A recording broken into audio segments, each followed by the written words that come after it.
Hey guys, welcome to Famous Last Words. My name is Evan DeGraff. I will be your host for today's show.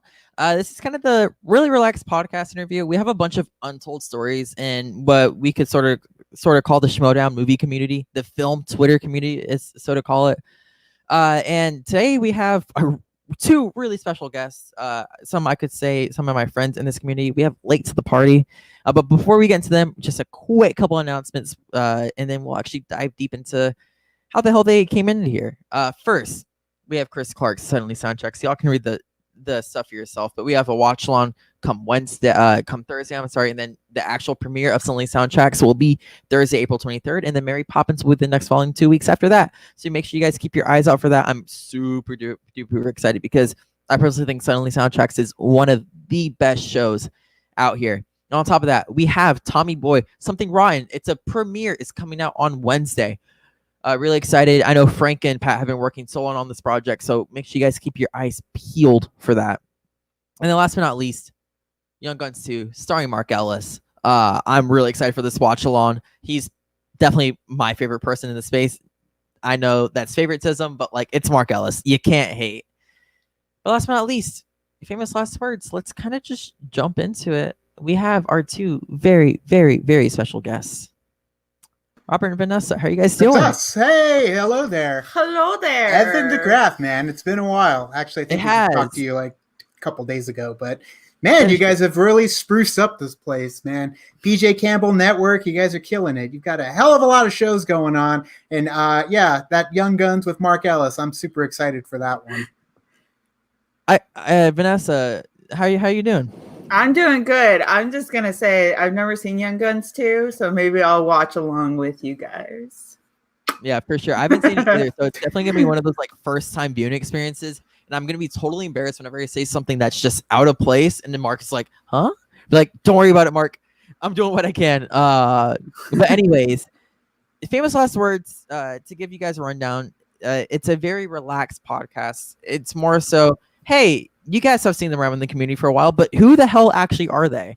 Why are they showing up on the show called the Schmoedown? Why are they doing these Doctor Who reactions? What is this? Money. I don't know. So we're just going to kind of jump into it. How the hell did this start? What is Late to the Party? What is this channel? The cool thing about Late to the Party is we're still trying to figure that out. Really what it came down to was conversations. And a lot of people say that some of their favorite YouTubers are typically YouTubers that have conversations online, and you, as a viewer, feel like you are in the room having a conversation with your friends. Well, typically that stems from you having conversations with your friends and being able to duplicate that on camera naturally. We felt like with the conversations we were having, we had to record them. Like, Evan, I'm sure you growing up, or at least when the YouTube world came into frame where it was something that you could do, you were like, dude, I have this exact same conversation. I could put those to film. I could be online talking about this stuff. It's just like a calling that you end up getting. Exactly. And the stars aligned for this to happen too, because I think basically where it stemmed from too is the fact that majority of the equipment that we've been using so far from the last several years is all equipment that he got from work. For only really the camera, but not the camera you're seeing right now, but the camera that is the backbone to Late to the Party, which is every reaction that we do for TV shows or trailers. Better Late Than Never, which airs every Throwback Thursday on our channel. Haven't missed an episode yet in well over a year. But that camera was given to me because Best Buy at one point decided to invest a little in their camera operators, or when it came to their camera salesmen. So I realized as a fan of YouTubers, a lot of the YouTubers that were out there were utilizing the Canon 70D, which was sitting in our closet. And I never even thought to, set it up and use it for anything other than taking pictures here or there. But I had the tools and I had the talent when it came to I felt like I can bring something to the table in the conversation. And when I met Vanessa, like inseparable ever since. Like we have been at the hip since basically the first time we ever hung out. And sometimes it's the same way with freaking like Tim Franco. Like I went to high school with Tim Franco, but I had no clue who the hell he was until many years later. And then you find your counterparts in life to where it's like, holy shit, like these people are going to stay with me forever because they really can pick my brain and pull out all the conversational, goodies in here that I can bring out and share with everybody out there. It all starts with a movie quote. All of it. Quoting. It's quoting that really got us to where we are right now. Right. But we knew we were really behind the curve when it came to everybody else out there doing it ahead of us. So that's where late to the party ended up coming to play. Because we're late to the YouTube game. Yeah, that's why we're called late to the party. Essentially. It's so funny that you mentioned that because I remember a time when I still have it, but it's impossible to use for what I'm trying to accomplish. I have the Canon T3 Rebel I think, and like hooking that up to my computer because your video is crisp clean. Like it is unbelievable how clean your video is, even over like an internet setting where there should be lag, there should be a little bit of fuzz, right? But it's absolutely gorgeous and absolutely clean. I think when it comes to, I don't say smaller, but you guys get the idea, like smaller reactors. That's where you guys are above everyone else. It's because your production quality is there. Yeah, it definitely is something that you do pride ourselves on the quality of our content, especially of the equipment that we use. We do tons and tons of research before we even buy something instead of just going out and be like, okay, well, this webcam has good reviews on the website that you're buying it from or from Best Buy that you're buying it from. I'll just use that. In terms when we do research, we go and we watch tons of YouTube channels. A lot of times of people just showing like, this is what I use for this. This is what you can do for this. This is the things that you can do for that. So we always want to make sure that we, pick the equipment that we are proud of. And really, it does come down to picking out the best equipment in the price range that you can get it in. So, for instance, we're not well off when it comes to any sort of technological advantages. Like for us, we've got a like $60 microphone, and I think it was like on sale for like $30 when we got it. The microphone on our camera that we use was like $30. The camera that you're looking at right now, I bought like the webcam, the really high-end webcam everybody had. I hated that thing. But what I'm using here is actually just a Canon camcorder that has the ability to do live streaming. It sucks in low light, but it's still better, in my opinion, than a typical webcam that you would get. And this thing was only just north of $200. Like, it's not a lot of money when you actually look into ways to do this stuff with, the cheapest amount of money that you could spend. However, as I've said many times in the past, when we've done any sort of like preaching to the starters of YouTube, what to do when you first start, invest. You do need to invest a little and really pay for the software that you're trying to use for your channel. Actually drop some money on a decent camera or use your phone, which more than likely is better than half the cameras that are out there. That are really super cheap. I mean, some people go out, they pay for like a $50, $60 Vistar, and it's SD card goes in here. That works. It's crap. Yeah, it's crap. You can use your smartphone or just drop a little bit of money, anywhere around $200 to get yourself a camera that will actually do the job. Like right now, we're streaming live through a camera that was the cheapest Canon camcorder available that you could get at any electronic store online. So, but you got to invest in those name brands a little bit to get what you want. Well, it's even funny, like on that conversation, and I to most YouTubers, and I could be ignorant in this, I say a mic is probably the first thing you should always invest in. A camera you can get through, like you said, with your phone camera, even your laptop camera, easy. But audio is really hard to accomplish. Correct. I'm lucky because I stage performed for a while, so I have these really nice live performance microphones. But use what you have. There's always resources at your fingertips that you don't see. Correct. For us, really, it came down to lighting. You really need to invest in some decent lighting. A lot of people, they'll click on and then they'll click away if your lighting sucks in your video.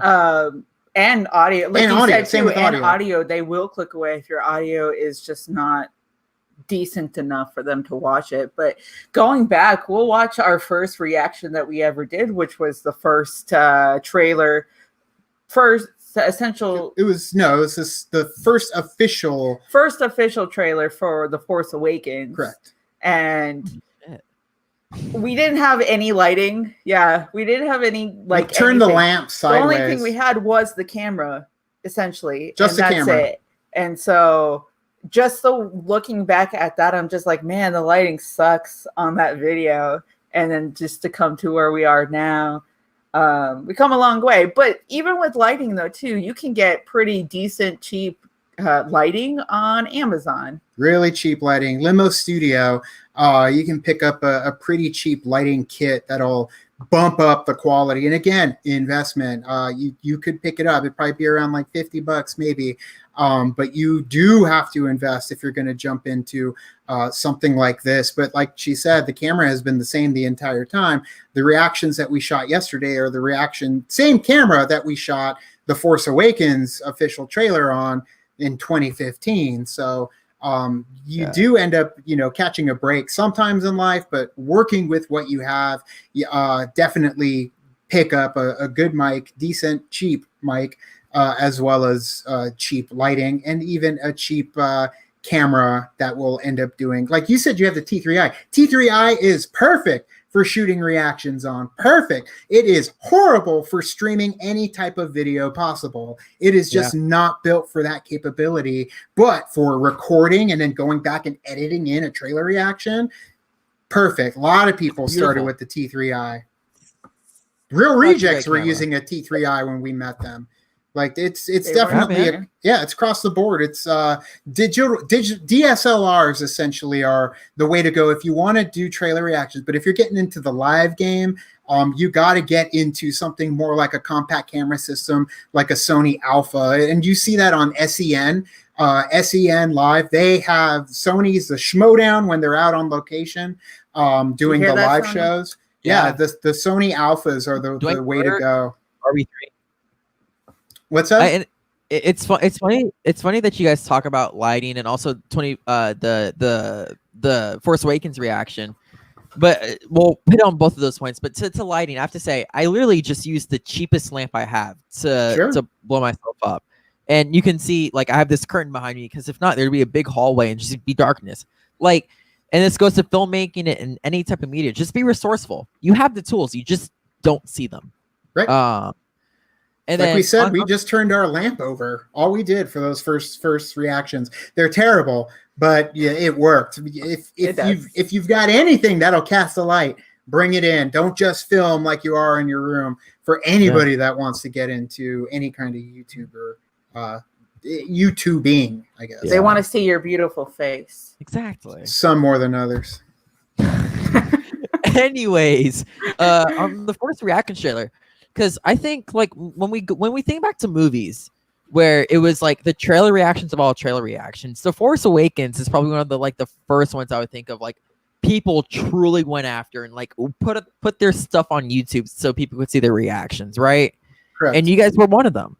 What do you think made you guys go, wait, there might be something here. Maybe we should actually just react to this and see what people think. Easy. I felt the same way they all did. Like, I felt the same way Tyrone Magnus felt. I felt the same way Greg and John felt. I felt the same way that John Campia, that Christian Harloff, that Mark Ellis, that Mark Riley. Like, I felt the same way all the people that I was watching on YouTube felt when the first trailer dropped. Going and watching, like Movie Talk or any of the other shows. Like, I remember I watched that Tyrone Magnus video so many times. And the Millennium Falcon shooting up into the air and watching everybody's like the very first trailer. And that was it. It was like, I feel the same way. I need to share my emotion with everybody too. Like, I need to be in the crowd, giving everybody my thoughts on what was unfolding in that first trailer. And so that was it. We found a way to do it with that second trailer, and that's when Late to the Party was truly. But we went to D23 that year too. Yeah, just so because before of it. the trailer, though, we went to D23 because we had a bit of a false start. So technically, D23 was supposed to be the start of Late to the Party. We were gonna vlog it. We were gonna do all 3 days, and we were going to Disneyland during that time too. We were going to vlog that as well. Right. Yeah, it was a bit of a. I think we started to run instead of walk. Yeah, and we fell like many YouTubers do. Yeah, and so I don't know if it's on there anymore. There is a video. It is. Our very first video is of them taking a shot of the line that we were waiting for just to get in to wait for D23. A line to the line. Yeah, a line to the line. And so it has them like panning all the way, and then it comes up to me and our friend Gabby, and it's terrible. It's so bad because I was supposed to say something, but I didn't say it. And so they had to like do a voiceover, like a stupid voiceover, and it just does not work but it cracks me up. Our eyes were bigger than our stomach. Is that what the saying is? Yeah. You end up biting off more than you could chew. And then we did film at Disneyland as well, but it was terrible. It's terrible. Yeah. The whole thing's terrible. And that's what most people need to get over too. It's like you stumble, you are going to stumble a lot, and then eventually you'll be successful, and then just keep running forward with the success. Mm-hmm. It's so funny that you mentioned that, because back when I was a part of Take 3, I ended up getting Star Wars Celebration passes in 2017, critics pass, like media passes, not because I was part of Take 3, but because I wrote for a local newspaper at the time. So my dumbass thought, it'd be a great idea to vlog my experience and be like, hey guys, this is what I did in Star Wars Celebration. I had my T3 Rebel, thinking I had a little tripod too. I could record myself, run in front of the camera, and be like, welcome to Star Wars Celebration, guys. No, I fell so hard on my face. Yep, absolutely. It is it's very intimidating, especially it's very disheartening when you're actually there and you're trying to do it and you are not successful, whether it is getting the words out or finding the proper things to film, proper times to film, or just the execution of filming in running around and trying to hit up all these things and get your information out there to an audience that doesn't exist for the most part, because you've got no fans at that point when you're trying to start out on your own. But yeah, you end up figuring out that it's a lot harder than it seems, but damn it, does it not get easier with time? No, damn it, it does. It does get easier with time. Amazingly easier when it comes to experience, because we went back 2 years later and holy hell, we dominated the hell out of D23. Yeah, we did. And we vlogged every single day, and we uploaded a video every single day too. So mind you, we're there waiting overnight, and then we're doing it all. And then he's on the computer, like editing and doing that, and then uploading it, and then going to sleep, and then going and doing it all over again the next 2 days. And then we went to Universal Studios after that. We vlogged that too. The next day, and that Monday. one was way better. So it was one of the hardest things I've ever done.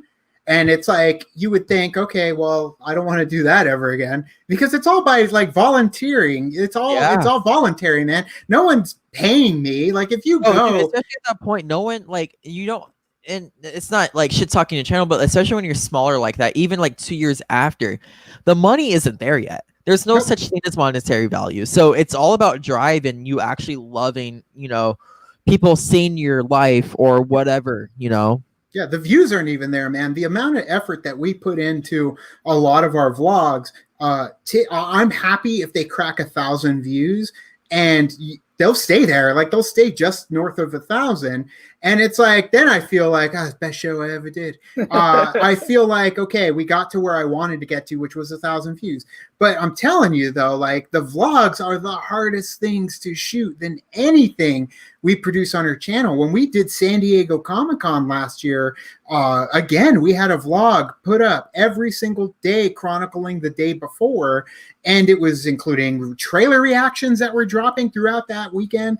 And it was including reviews and and just us basically giving our Schmoedown reactions, which we never edited. We have it. We just never edited the actual reaction from the Schmoedown in San Diego, California, because I'll tell you, it was rough. You got us at the very end of a long weekend, and I still filmed, but damn, like I didn't even want to hold my hand up at that point. I'm like, oh, I'm dying. So what you see in that vlog for that day at the end was all that made it to air from our trip to that Schmoedown. Because it's rough. It's tough. It's not easy to do, especially editing after or while you're doing it. Damn, it's not an easy game. So for anybody that wants to get into that, damn it, it's an investment. You got to put your time, your energy to get those videos up and out. But damn it, is it not, like, it is worth it on every level. I don't think I would have ever met the people like the people that we have met in Collider. Just you could take Collider and span it from there, and it just basically goes like a choose your own adventure book of all these amazing people that we have gotten to meet just from the Schmoedown. Out. Well, it's just so funny though too, because we're talking about that the first time we ever met Mark and Christian was at 2015's D23. Yep. And we didn't know them like we do now. Not friendly. Not friendly. We knew who they were. We just didn't know them like we do now. Right. And it's just kind of crazy how we are where we are now from when we were then, because when we saw them, we were like fans. We're like, oh my God, can we take a picture? And all that stuff. And it's just, and then going back 2017 and then them being like, hey, them texting us. It was great. Yeah. Like it evolved into a friendship, like meeting John Roca at D23. I remember stopping him in his tracks when he was walking through the expo, and all John Roca was known for at that given time was far, far away. Yeah. That was pretty much it. Far, far away. Deep cut.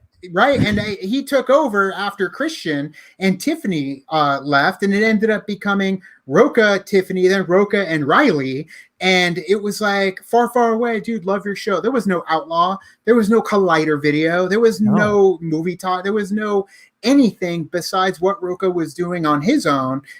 He was doing top 10 at the time too with Nost, but far, far away was the one that was more connected to the Collider universe, in my opinion, because it ended up evolving into Jedi Council with Christian Harloff going that way. But a good call. I wouldn't have even thought about that.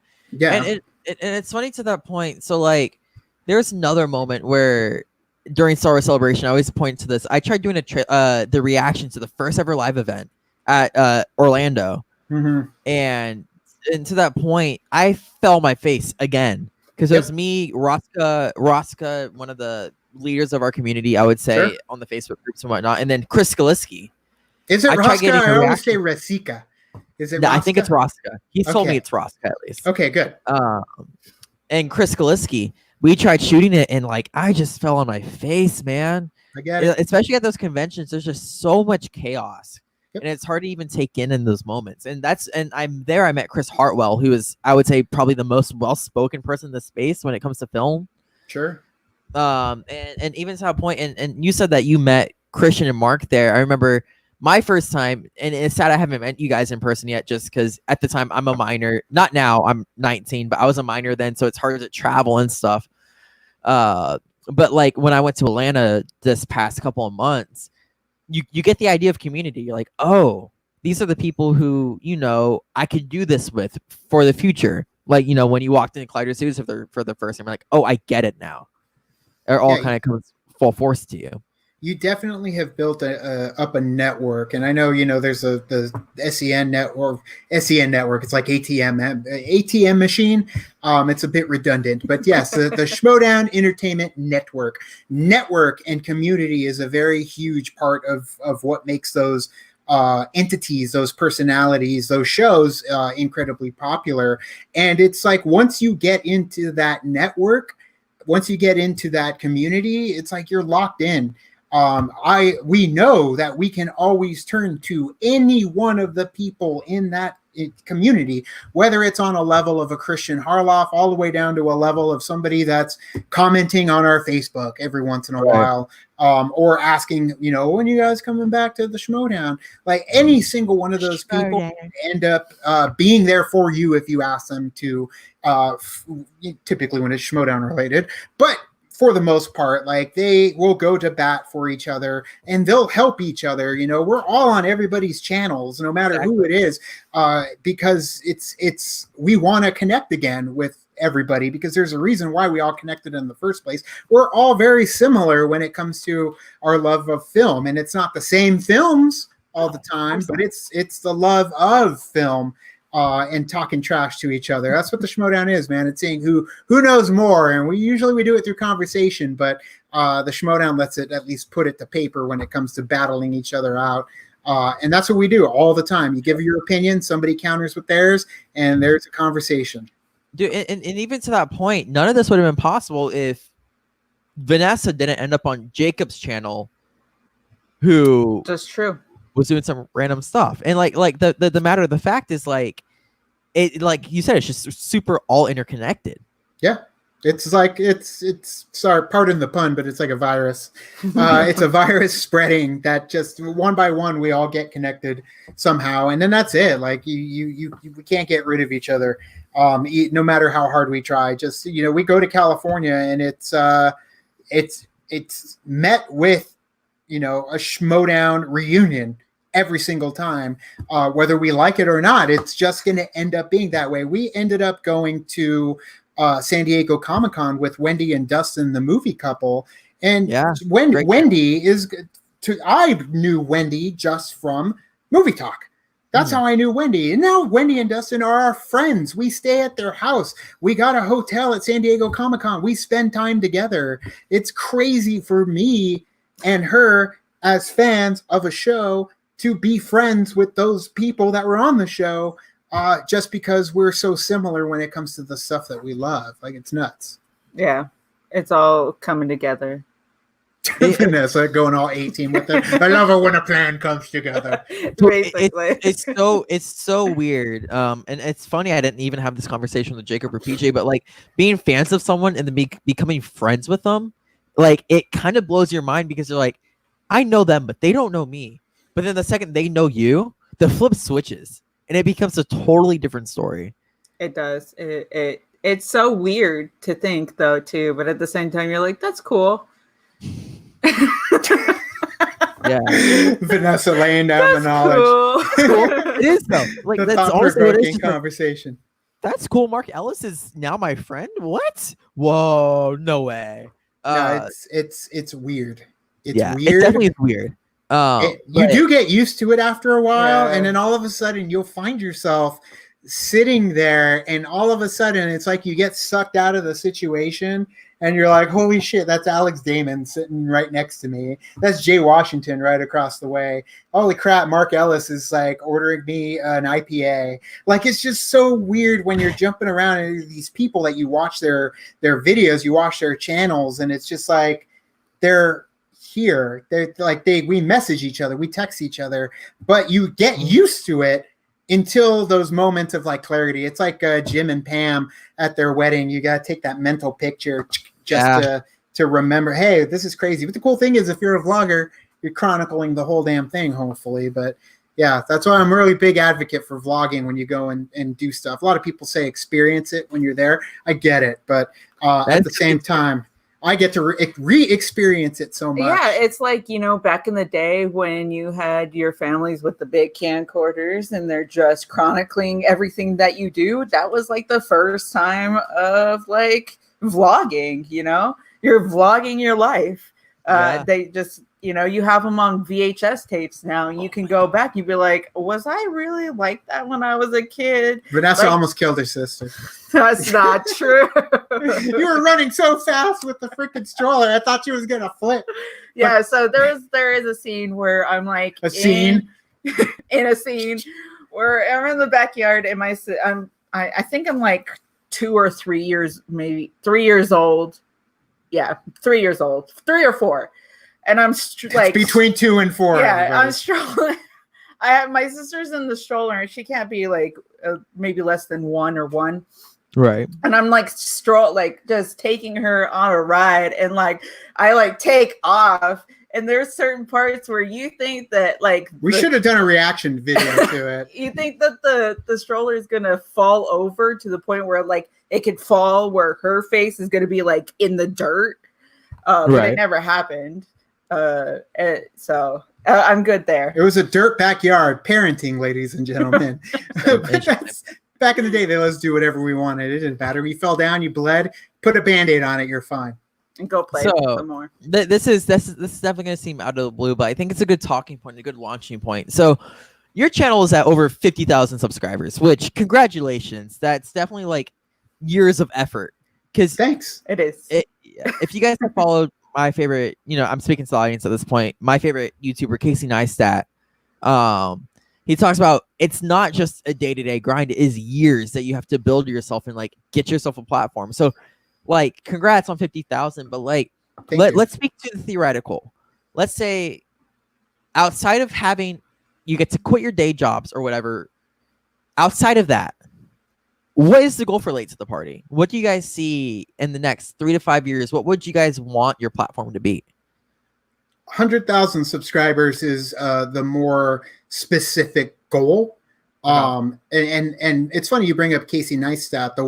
The nail in the coffin were 2 things. One, Adam the Woo, who was one of our inspirations to starting the channel. Definitely check out Adam the Woo or the Daily Woo, which is the channel that he puts all his time into now. The camera he uses is the same camera Casey Neistat uses. And I watched a video that Casey Neistat had talking about, this is the camera I use. And that was the camera we owned. And that was it. Like, that's when I was like, hey, we got the tool to actually get the job done.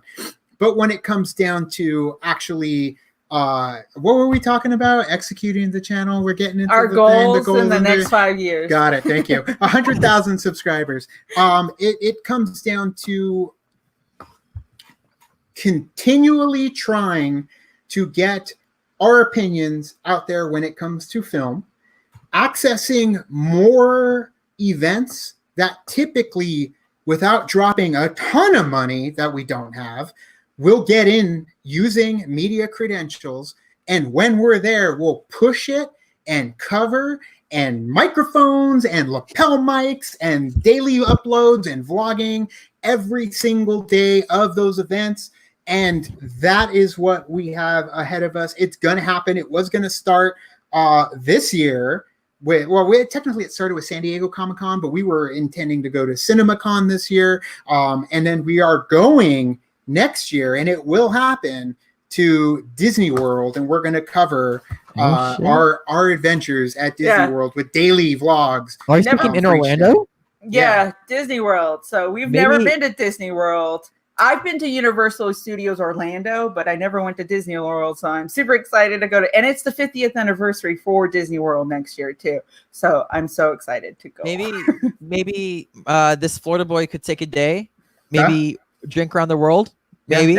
Yeah, we were planning on doing Drink Around the World anyway. So absolutely join us. And we definitely would again love to go on these adventures with anybody that is in the area. Like, we always put out, like, when we go to these places, we always tell everybody we're going to Universal Studios Halloween Horror Nights in California. And we've had Alexander Robinson, check out his channel, Eric Nerd Chronic, not Amy K.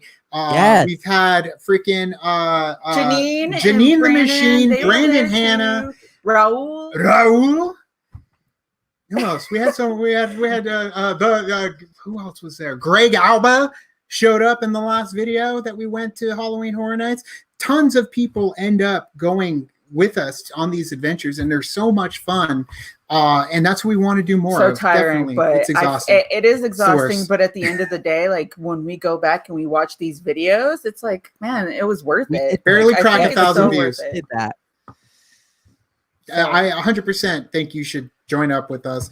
And the funny thing is, too, it's like on these adventures, like to Universal Studios, we've had Emma Fyfe in our video. We had John Roca as the conductor in our video. That's the conductor. I don't know who John Roca is. After he left the Magic, he just became the John Roca that we all know full time. We haven't crossed paths with Mike Kalinowski yet, but it's very possible. We've tried. We will try next time. Yeah, but no, that's our intention. We do have live streaming in the works as well.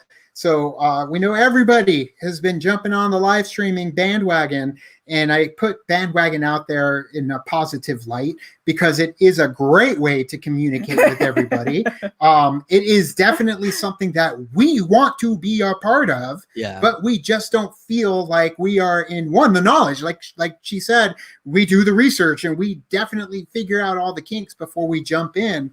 But yeah, we're gonna be late to the streaming party when we eventually show on par with that.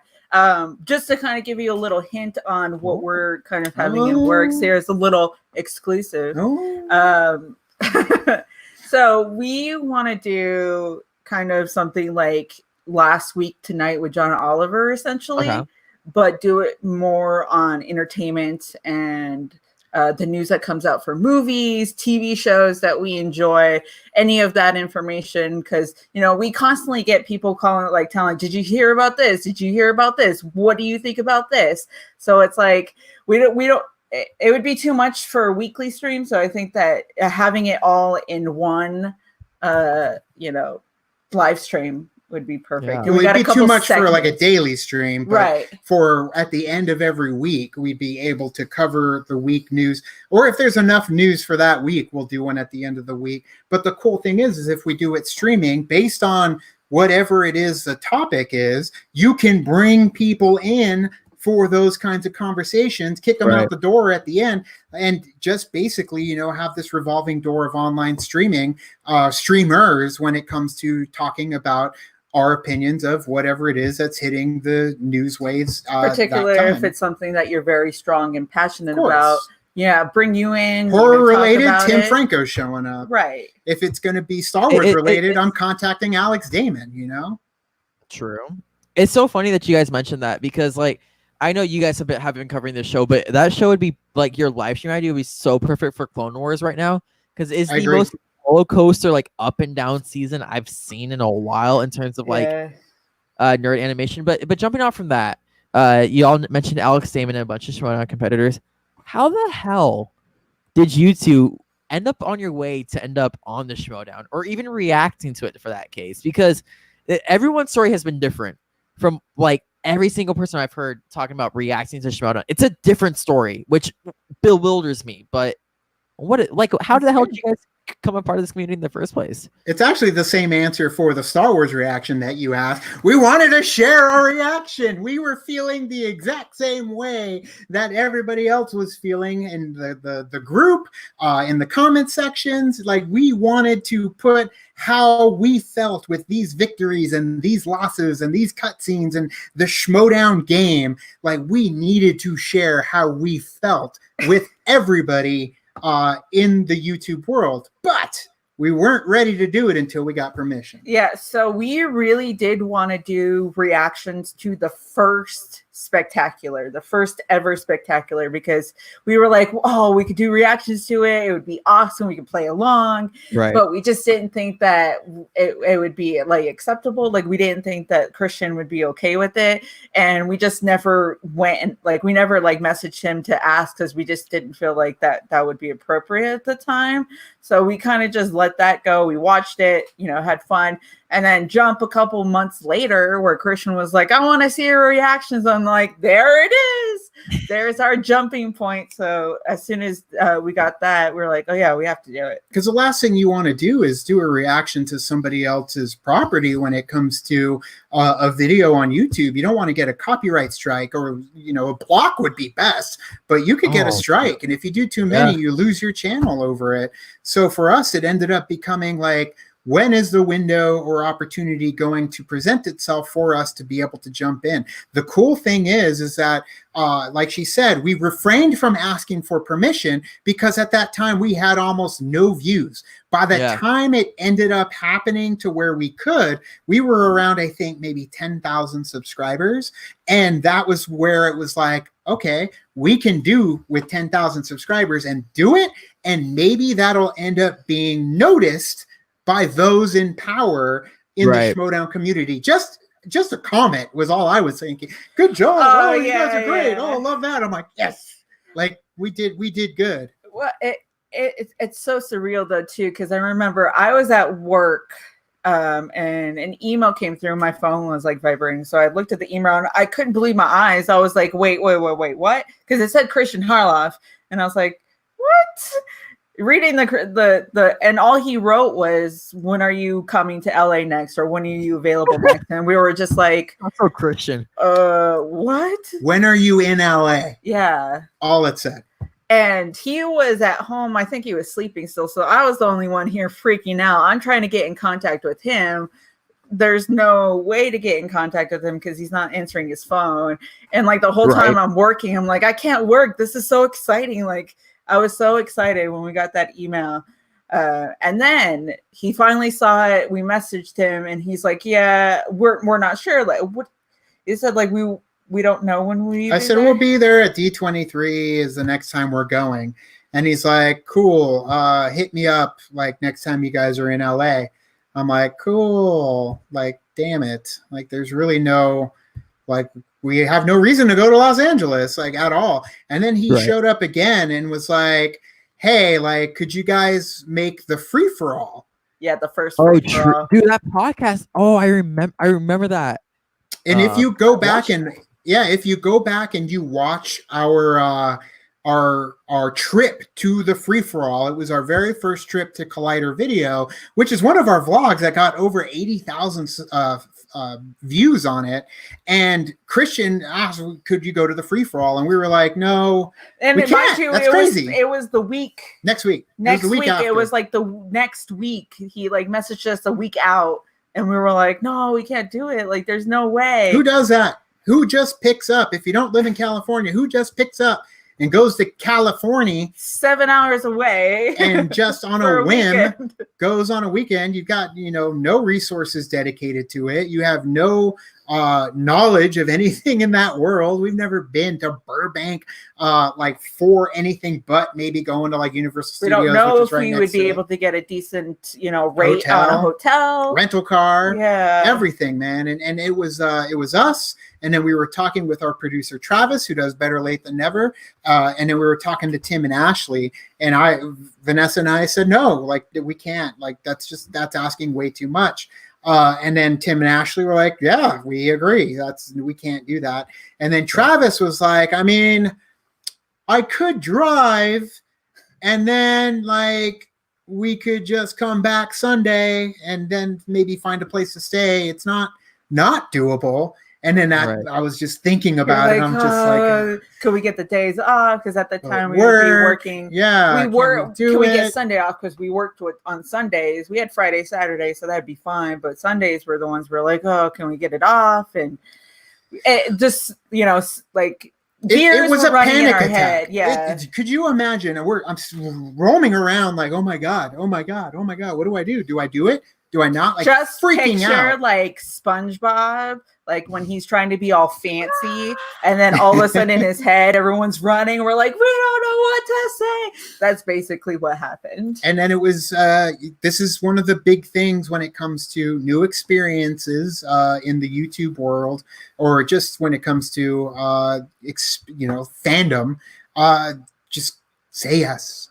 Just go for it. You're afraid to go up and talk to the cosplayer and tell them you love their outfit. You're afraid to go up because you see Johnny Lawrence in a Mexican restaurant from the Karate Kid. Just go up and tell him. I didn't tell him. But anyways, that was a whole nother story, Phoenix Comic-Con. But yeah, take those chances. Say yes. Go. You think you should go to San Diego Comic-Con? Guess what? Go. Yeah. Figure out, not this year, though. It's canceled. Yeah. But figure out a way. If it's something you want to do and you want to experience, make it happen. And find if you a way have, to do it. you find the way to do it, and if you have the means to do it too, like don't strain yourself on something like that. Sure. Like definitely, research it a little bit and then be like, okay, let me do it. And we said yes, and we went, and it's probably one of our highest vlogs ever. At 80,000 views. So. Correct. Yeah, it was definitely a hell of an experience. And in fact, Christian Harloff, who dresses it up very nicely, the invite at least invited us on Movie Talk, Collider Movie Talk, which we put that in our vlog. The opening of our vlog is Christian Harloff inviting us to go watch the free-for-all. And yes, we accepted because we were already doing the Schmoedown reactions at that time. And so really it came down to, we were already going to be fans. We had fans and reactors of the Schmoedown. We already knew the ins and outs of putting together a reaction video.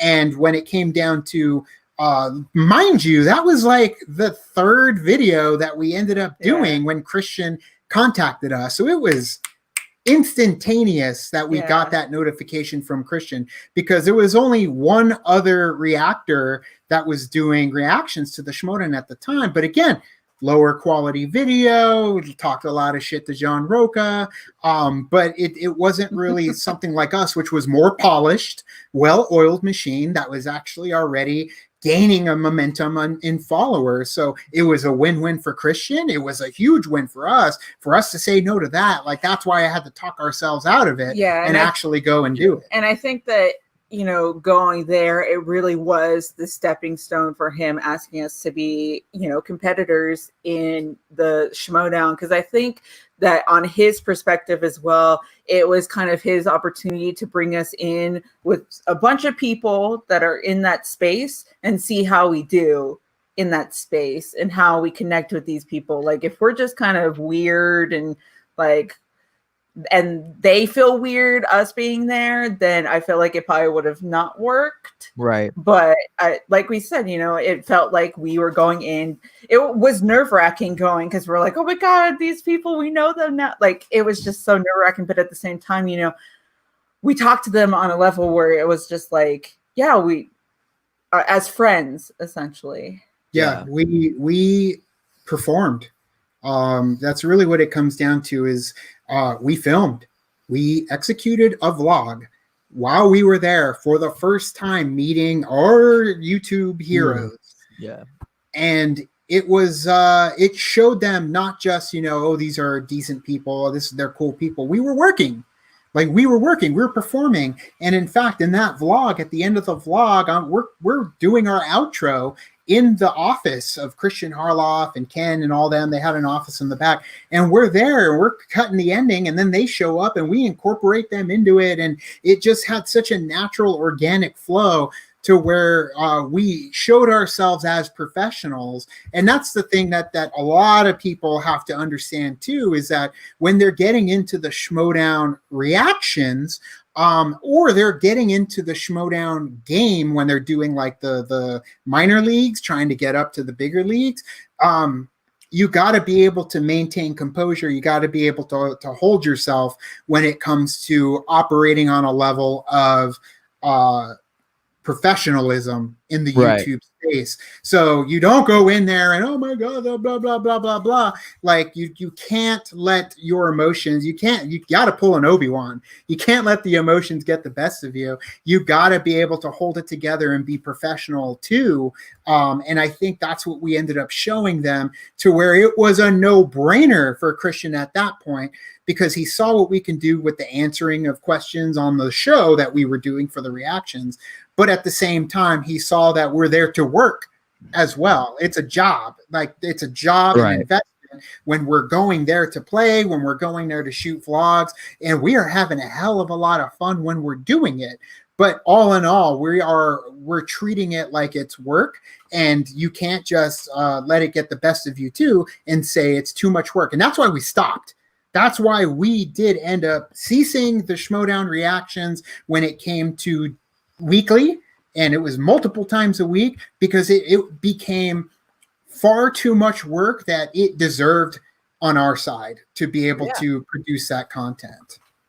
But even to that point, and I want to get into something else after this, like when you're shooting 3+ reactions to a single piece of content a week, it becomes draining. And I know there's a lot of other creators that can speak to that, but to some more joyous times, you guys obviously face team action. You guys obviously face the other critically acclaimed. I want to get into that next. I forget what the other one was before that. I think it was they were second, right? Critically acclaimed. Critically acclaimed was second. Wolves of Steel was third. Crimson Fury was fourth. And Wild Berries were fifth. Berries were fifth. You can't say it that way. Wild Berries! Wild Berries! Mild Berries. So let's jump into the critically acclaimed match, actually, because that's definitely one of my favorite reactions I've ever done and one of my favorite matches I think I've ever watched. I loved your guys' reaction. It was amazing. It was hilarious. It was a lot of fun. So you guys face team action, right? And for all their history that they have, call to action, chill to act, like all of them are great. They're nearing upon like 1.5K. I think they're past that at this point. Maybe I'm unsure. But y'all face team action first. It's like the birthplace of one of the most epic teams, maybe in the Schmoedown. What's your mindset going into there? Mindset going into the match when team action. Yeah, you got Ben Damon and Andrew Guy, those two cocky sons of. I was actually looking forward to playing them. I know that Robert knew firsthand, like before Chris even told us who we were playing. When they were playing, Robert's like, "Oh, I have a feeling that he's going to put us against Team Action." And then, of course, it happened where we were going up against Team Action. It made the most sense. Like, I looked at it more so as like a booking point of view. Right. I'm a huge fan of, or at least I was a huge fan of old school WWF and WWE, the Attitude Era.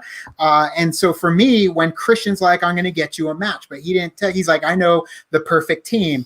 And he didn't tell us who it was. So we're sitting there and I'm just going through and I'm thinking of all the teams and I'm just like, it makes the most sense for us to come in and go up against Team Action because the trajectory that Team Action was moving towards, it was beneficial for Christian to bring in somebody who he thought would actually put on a good show, not just be able to perform, but two, if we were not able to perform, it is a win in the pocket of a team that he already sees starting to work their way up the ranks.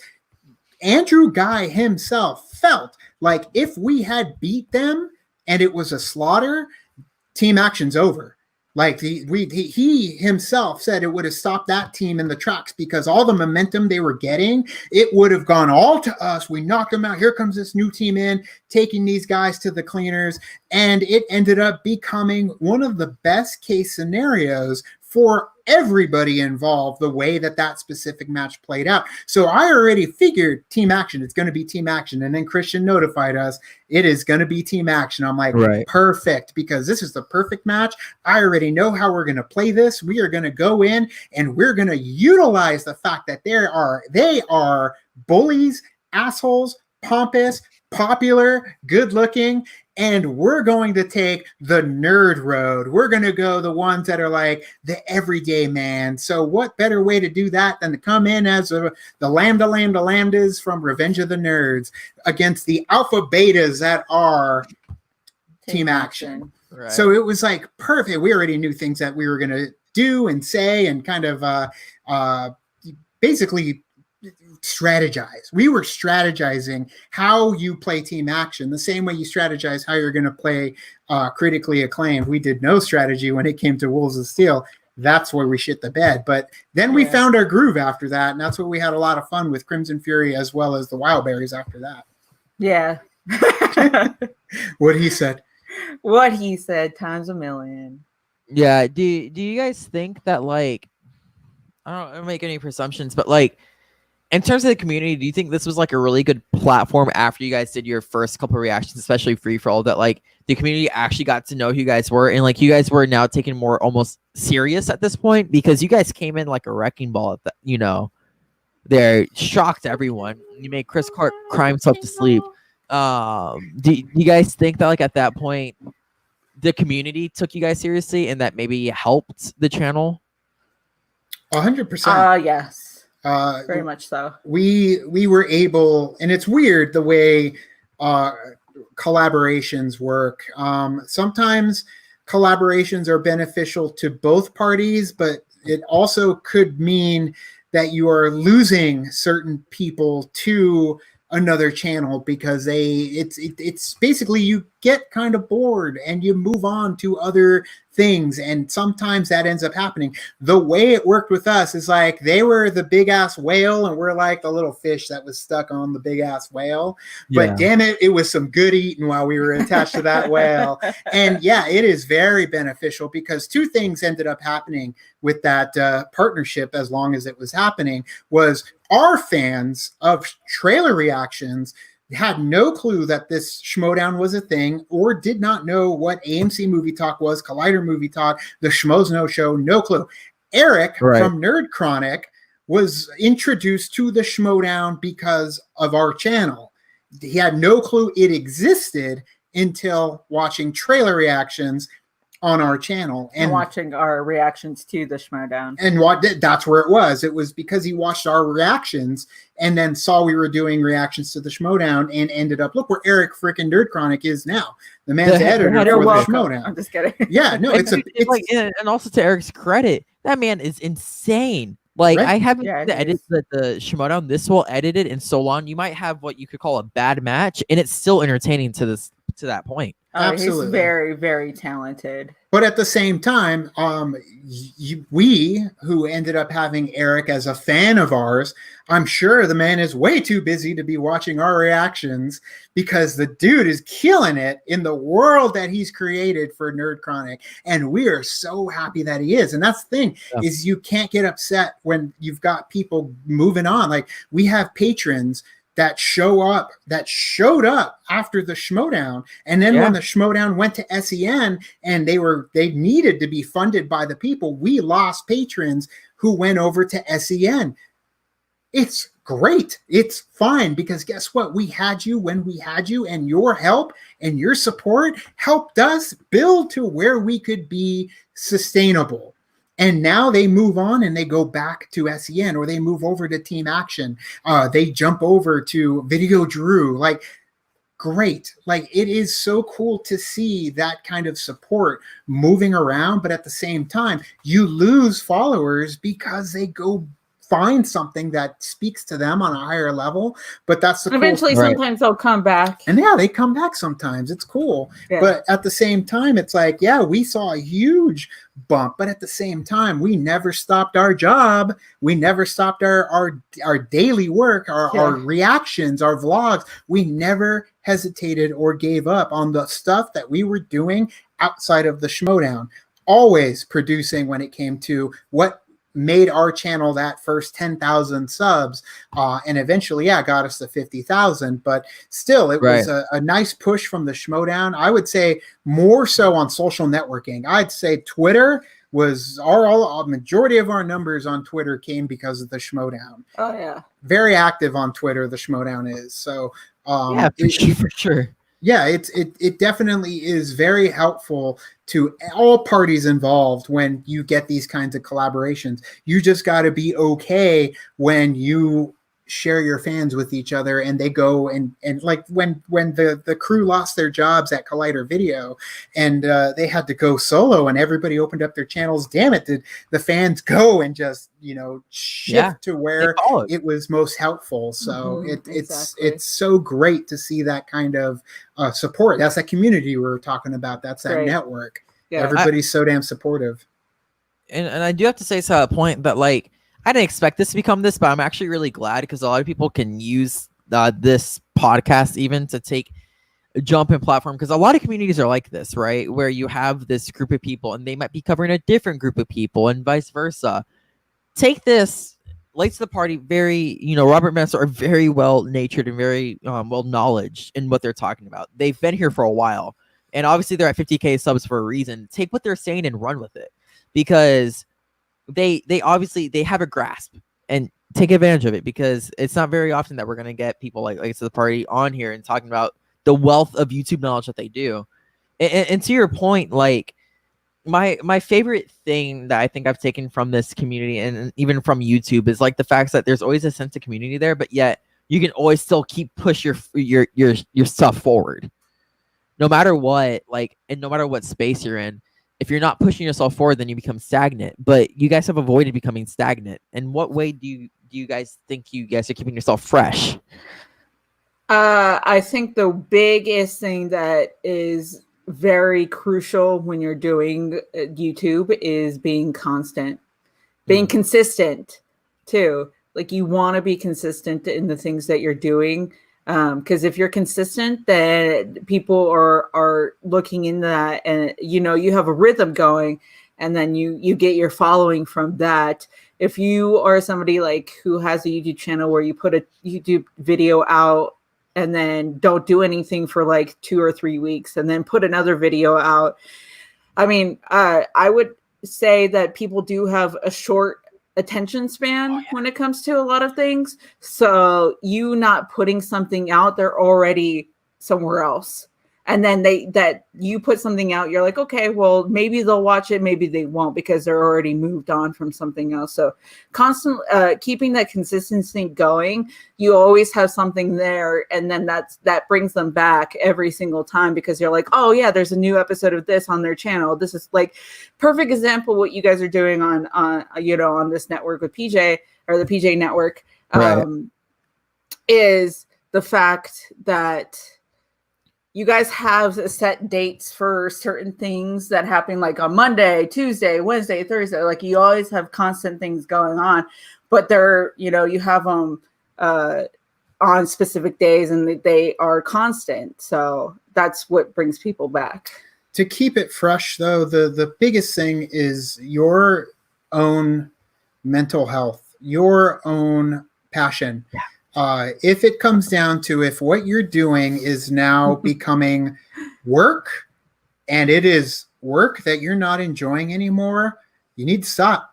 You need to rework what works better for you. So for instance, we used to cover The Walking Dead, and one of our highest viewed videos on our channel is a Walking Dead video.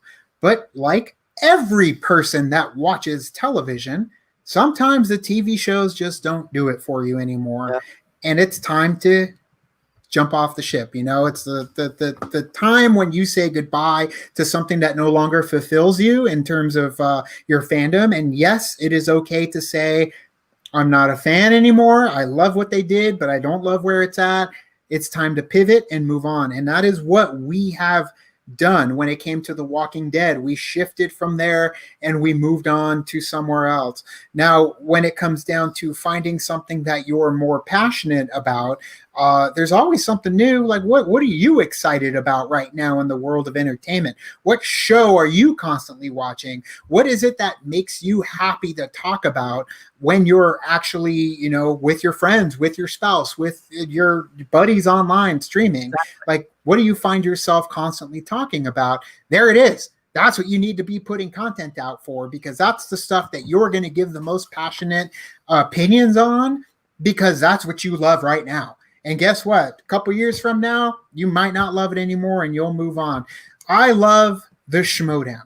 The Schmoedown is an incredible show, and it's very effectively grown into something that is destined to be greater than where it is right now. And where it is now is much bigger than where it was. But when it came to shooting those reactions for it, and they're not, you've done the reactions for the Schmoedown when you were at Take 3, and many other channels are doing still to this day reactions to the Schmoedown, and it is so much work. And whether you love the show or not, the work itself, the editing, the filming, the just setting everything up and taking it all down constantly drains you, and that hurts sometimes the show itself. So when is it that you end up having to put it away and say, I'm now just going to enjoy it as where I was in the beginning? I put the effort that we had, or that I could give, into what we were doing, as long as we did it, and we did it for a long time. But now it was time for me to kind of put it to rest and enjoy the show the way we enjoyed it in the beginning, which was as fans. I love watching the Schmoedown, and we watch it. We still have the boards. We still play along. It's crazy to think that that was a job for us, because that became a job. Like, it was an itch. It was an addiction, I guess, where it's like, we have to go home. We have to film the Schmoedown. It's Friday night. We can't go out. We got to film the Schmoedown. Got to film the Schmoedown. Sorry. Yeah. And we said no to a lot of friends because it was something that we needed to do. And then we just brought the friends with us, and they were all on the Schmoedown reactions. Yeah, true. But like you said, we do watch it every week when it's on. We do love watching it because it's so unique but familiar at the same time. So you go in and there is an audience for it because, I remember when it first came through on the Schmoes No Show, and it was just like a simple segment on there, and I remember watching, I'm like, man, I would love to see like a full-on video of just the Schmoedown, of just them doing movie trivia.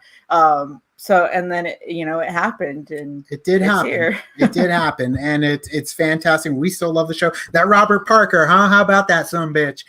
It's so good. It's great. But you end up having to figure out what content can you create that keeps you passionate. And I'm telling you, that's what keeps it fresh, is finding the things that you love. And that's what this whole channel was about in the beginning. It's about the stuff we love. It's not about the stuff that you guys love. We're talking about the stuff that we love. It just so happens that you come and watch it because you love it too. I will say, even though there is a lot of negativity that does happen in the space, in social media, on YouTube and all that stuff, what I've come to realize when we started the YouTube channel, and it actually surprised me because I always see, the negatives and the trolls and all of that,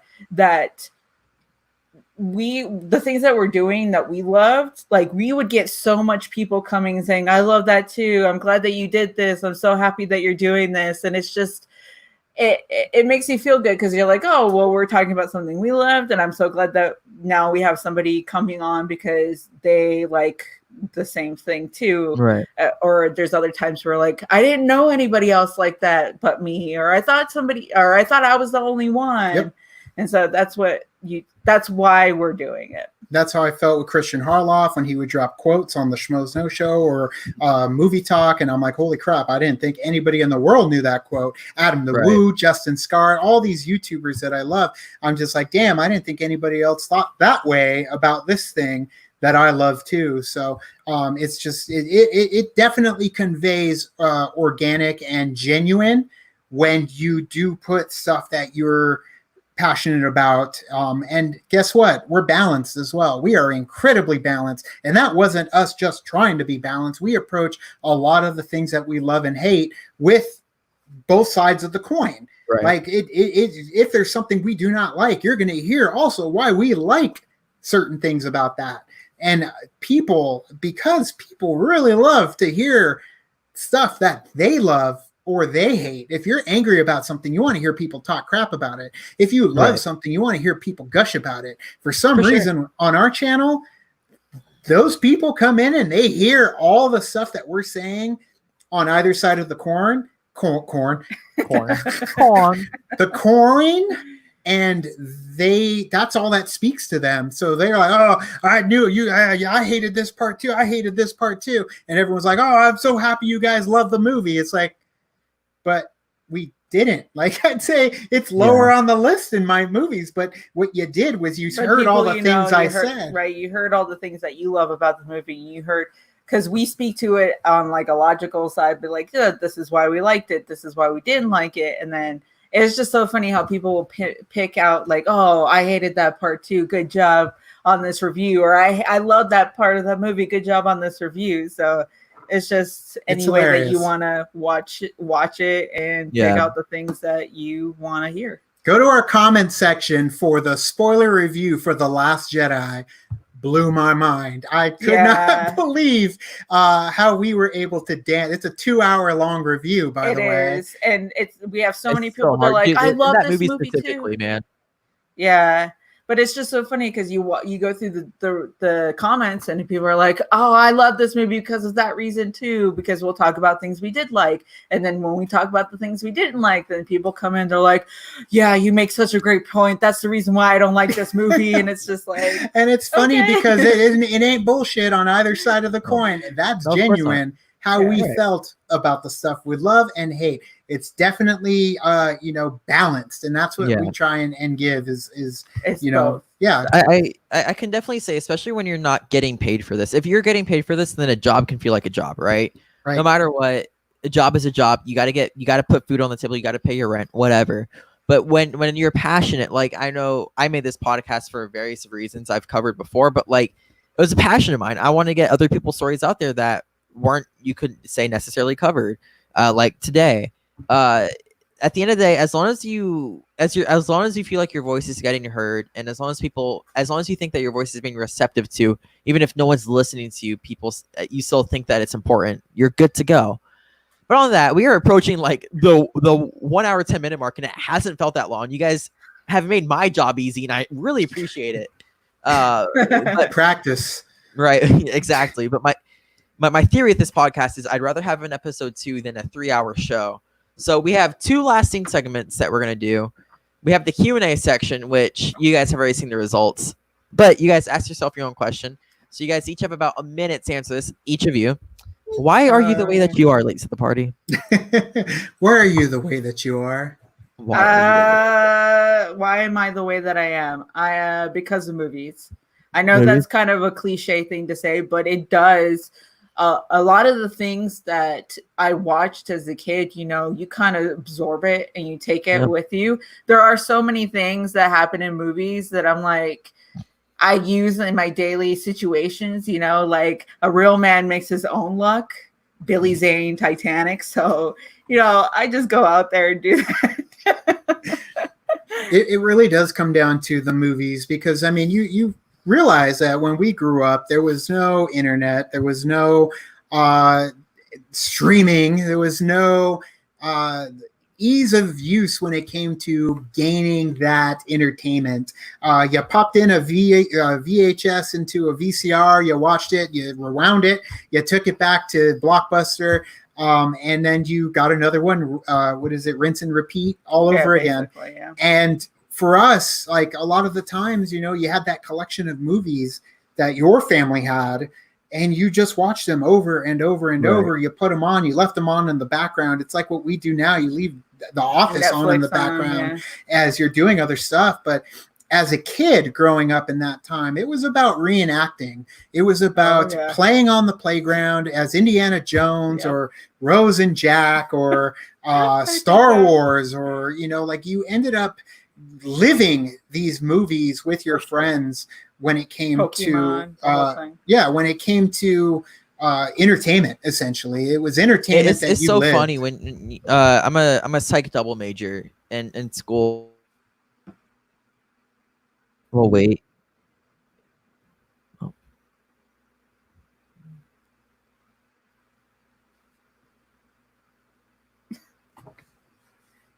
We're back on track. Sorry about that, guys. But anyways, like, as a psych double major, when you talk about how movies affected your life, that definitely leans on the more nurture side. How you were brought up, whether it's through your parents or through a certain media that you guys saw, and how it kind of soaked you in and became the person who you are now. I think it's really interesting to that point. So our last and final thing here, I sent you guys a last minute DM on the private chat. Here on StreamYard. Really appreciate this device. This has reoccurred twice, now 3 times in a row, where I completely forget about this last minute segment. But it's famous last words, where you give a point in your life where you think you have given your famous last words, whether it's philosophical or an actual literal, oh shit, So, Robert, Vanessa, whichever you want first. What was the point where you either want to give your famous last words or have given your famous last words before a situation went dire, you could say? This is a good question, and I do like this. I guess. Sorry, this is one you have to think about, and I should have told you before the show. I know, it's okay. I don't put us on the spot. It's all good. I don't understand the question, and I will not answer it.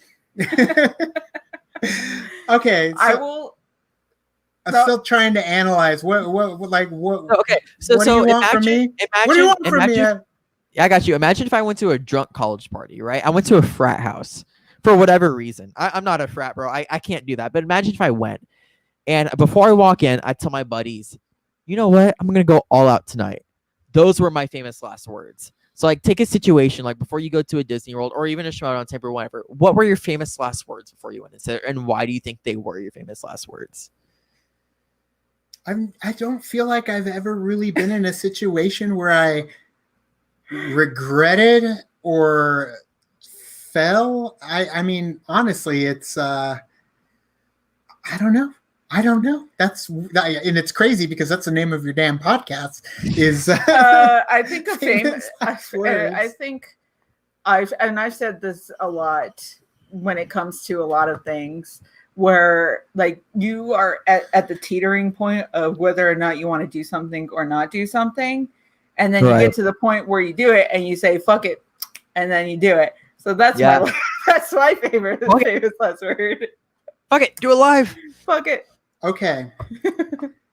This is us, dude. And this is she gets me to where I need to go up here. Like if I'm having trouble or I'm just not seeing something the way I can't put it into words. She says something and it's like click and I'm like, oh, I know what it is. And I do want to say it real quick before you get to your thing. So this happened last year. I went to Colorado to visit my mom and my sister because they lived there. And we went to like this famous like bridge there that's like high up and everything, but they have a zip line and it's over a gorge. Right. And you're really high up and you can zip line like all the way to the other side. And that is when, because like I'm afraid of fall. I'm not really afraid of heights, but I am afraid of falling from really high up. So like I'm okay with being high, but like I'm okay being high, but I'm like, especially if you're ziplining over something, I'm afraid of falling. And my sister, she's just like, I'll do it. And then we had to sign a waiver and everything. And I'm like, oh my God, what is going on? We had to pay for it. And so I paid for it and we're there and I'm sitting down just like, fuck it. And then, they let you go, but it was really, really fun. And I'm so glad that I did it. So go ziplining in Colorado for all the viewers at home. Yeah. Say fuck it. So the funny thing is that I consider myself a quote smith. Not so much nowadays, just because like the stuff that I quote, like it's hard for me to even pull anymore because my brain is just getting so foggy over the years. But one of the ones that I used to say as a kid constantly when it came down to just going into a situation that I was either not prepared for or I was going to more than likely have egg on my face after it was over, or I talked myself into it, getting on a roller coaster, even though I was afraid to do it. I always used to, and I wouldn't even say it to anybody. I'd say it to myself. I just say, see you on the other side, Ray, which is what Peter Venkman says to Ray Stantz in Ghostbusters. See you on the other side, Ray. And then I would just go and do it. But as I got older, it's funny you brought up what yours is because I say this actually quite a bit. I still say this and I say, fuck them if they can't take a joke. And fuck them if they can't take a joke is what John Travolta says in Broken Arrow before he starts the countdown clock for the nuclear weapon that he's going to blow up in Colorado. And it's like, fuck them if they can't take a joke. Boom, boom. And he just bashes the buttons. And he's like, screw it. I'm going all in. I don't care. It doesn't matter right now. I'm just going to blow the shit out of everybody. But for me, it was more so like, ready or not, whether you like it or not, fuck them if they can't take a joke. I'm going to do what I want to do.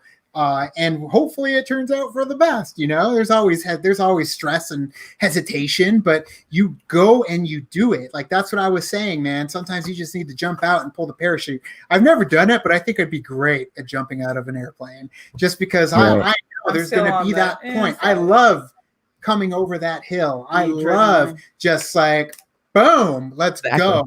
Like, fuck them if they can't take a joke. I'm going to do it no matter what. So that's a good one. Yeah, thanks. You got me there. I never thought of it at all. I got to be honest. It's really hard closing this podcast out because like you could talk all day about yourselves, right? Oh, yeah. I could talk all the day about how I play the guitar or at the Dewey or whatever, but I got to say, I really, really do appreciate you guys being on. Like you guys made my job a lot easier, which, I love PJ and Jacob, but like, man, it's easy to tell you guys are professionals at this. No. But with that, Evan before said it, not us. I did say it. So once we take those, but before we close out, before I make a big announcement, because we have a really great guest coming on next week as well. Where the hell can we find you guys?